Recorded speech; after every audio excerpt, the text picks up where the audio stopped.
Assalamualaikum warahmatullahi wabarakatuh. Om Swastiastu, Namo Buddhaya, Salam, Salam Rahayu, Salam Kebajikan. Kembali dalam channel Klinik Rohani Wasilah Naks bersama saya Dr. Umar Ali. Pada kesempatan ini saya ingin mencoba mengurai dan membahas terkait sebuah fenomena hari ini yang sangat kental dengan fenomena debat ya antar agama yang sekarang kita kenal dalam dunia apologis atau apologenetika ya. Nah, apologetik ini sebenarnya adalah sebuah kata bahasa yang berasal dari bahasa Yunani yang memang sudah pernah terjadi di masa Yunani kuno ketika terjadi debat atau diskusi dialektika antara kaum filsuf dengan para pendeta, para tokoh-tokoh agama umat Kristiani. Jadi apologetik atau apologis ajaran Kristen maupun sekarang yang lagi berkembang apologis Islam ya. Jadi apologis itu artinya membela atau pembelaan, yaitu di mana sebuah sistematika atau struktur kaidah-kaidah bagaimana kita bisa mempertahankan atau membela sebuah ajaran dengan sistematika yang berbasis literasi di masing-masing ajaran agama. Yang menarik dalam fenomena apologetik ini adalah terjadinya sebuah debat yang tidak sehat ya, di mana sangat rentang terjadi caci maki, saling menghasut satu sama lain, yang ujung-ujungnya adalah saling mengklaim ajaran mereka lah yang paling benar, dan kemudian terjadi fenomena istilahnya apa itu? Sarkasme, di mana kita sangat menghujat, menghina para nabi yang membawa agama masing-masing, misal umat Nasrani dengan Nabi Isa, dan kemudian Islam dengan Nabi Muhammad.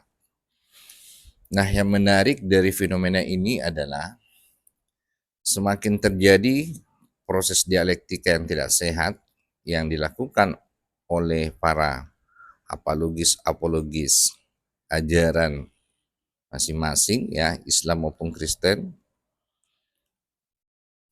itu muaranya tidak terjadi sebuah sinkronisasi atau pertemuan dua muara ajaran yang sebenarnya adalah satu sumber ya, berasal dari ajaran monoteisme yang dibawa oleh Bapak monoteis Nabi Ibrahim. Nah, kenapa ini bisa terjadi? Yang sangat terang benderang bahwa hari ini hampir ya semua umat beragama itu sudah kehilangan metodologi agamanya.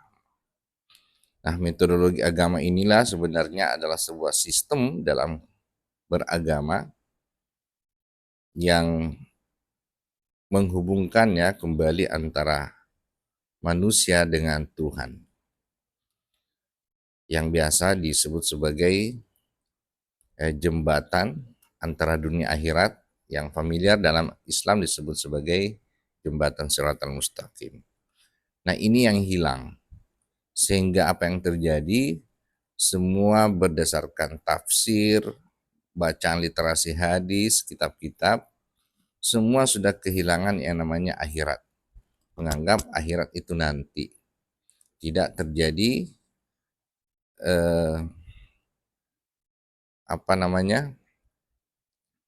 tidak terjadi yang namanya hukum linear atau hukum paralel ya, bahwa dunia akhirat itu senantiasa bergandeng ibarat jasmani dan rohani manusia. Nah, kalau sebuah ajaran, hampir di semua ajaran agama hari ini sudah kehilangan metodologi yang disebut dengan sistem wasilah. Islam sebagai syariat yang dibawa oleh seorang nabi rasul terakhir disebutkan dalam kitab Al-Quran adalah al-wasilah, bahwa untuk mendekatkan diri, menghubungkan diri kepada Allah, itu harus melalui sebuah sistem wasilah.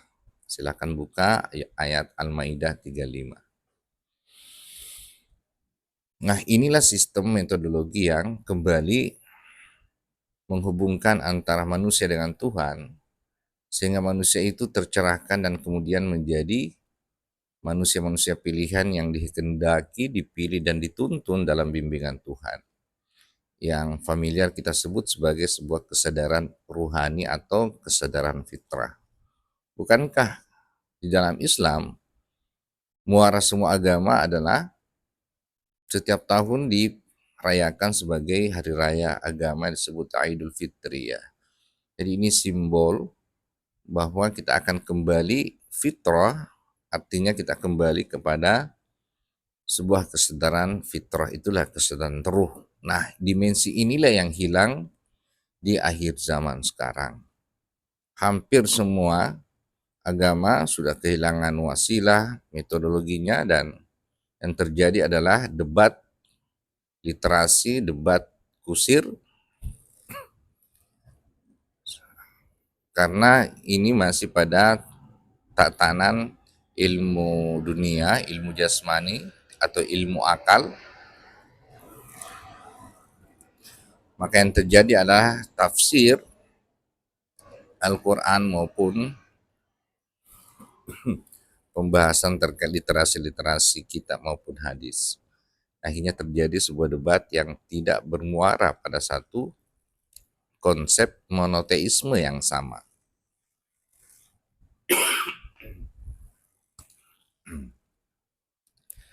Nah, sehingga apa yang terjadi? Semua ya berpaku pada ilmu yakin ya. Jadi ilmu literasi, ilmu membaca, itu ilmu akal, ini semua dalam domain ilmu yakin. Di atas ilmu yakin pun ada disebut sebagai ainul yakin, di mana sebuah ilmu yakin ini sudah kita praktekkan, tapi masih dalam instrumen jasmani indrawi kita. Ya, ainun itu artinya mata, sebagai simbol praktek agama masih dalam praktek ritual jasmani.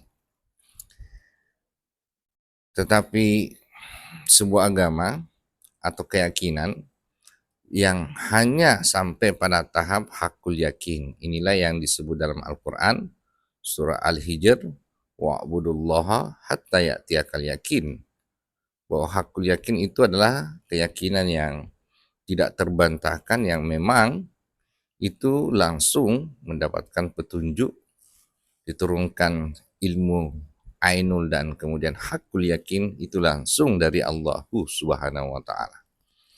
Nah, inilah yang hilang di zaman ini, sehingga toleransi antar umat agama semakin terjadi, curang, terjal yang sangat mencoreng nilai persatuan di negara kita, terutama di Nusantara. Bagaimana kita menggalang namanya Persatuan Indonesia. Padahal asas negara kita menganut moto atau nilai dalam lambang negara kita adalah Pancasila, Bhinneka Tunggal Ika.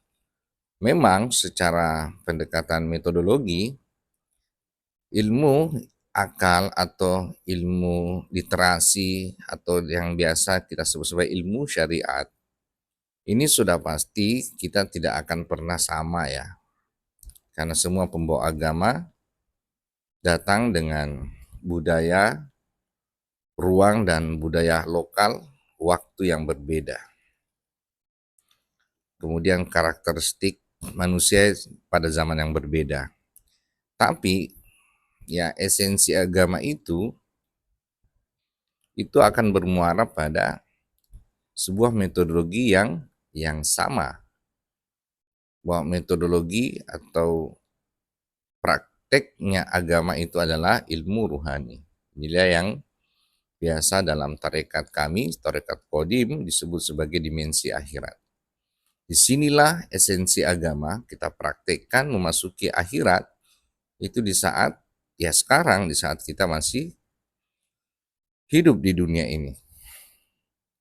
Silakan dibuka surah Al-Baqarah ya, di ayat 94. Bukankah di situ disebutkan bahwa akhirat itu adalah memang diperuntukkan khusus untuk manusia atau hamba secara personal atau privasi. Karena kitalah yang mempertanggungjawabkan semua sikap dan perilaku kita dan semua praktik agama, terutama praktek rohani.